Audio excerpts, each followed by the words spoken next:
No niin, näytän miten käytetään liikuntatunneilla omaa musiikkia tästä stereosta.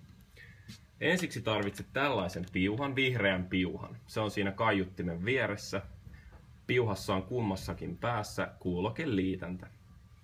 Kuulokeliitäntä on siis se, joka sopii esimerkiksi puhelimeen, niin kuulokeliitäntää. Ihan ensiksi etsit täältä kaiuttimen takaa AUX, eli AUX-nimisen liitännän. Se on täältä etupuolelta katsottuna oikealla. Siellä lukee AUX. Kuuluu napsahdus ja johto on kunnolla kiinni. Sen jälkeen tulet katsoa täältä etureunasta. Seuraavaksi laitat omaan laitteeseen kuulokeliitännän kiinni. Näin, katsot, että se on kunnolla pohjassa. Ja sen jälkeen laitat mankan päälle. Valon vieressä on virtanappi.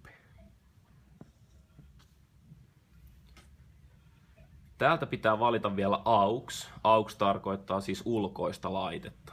Ulkoinen laite on puhelin, valitaan AUX.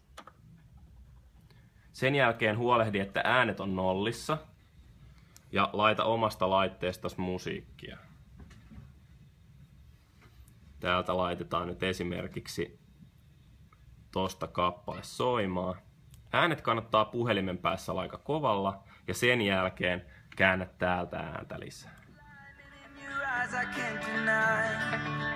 Then there's me inside a sinking boat, running out of time.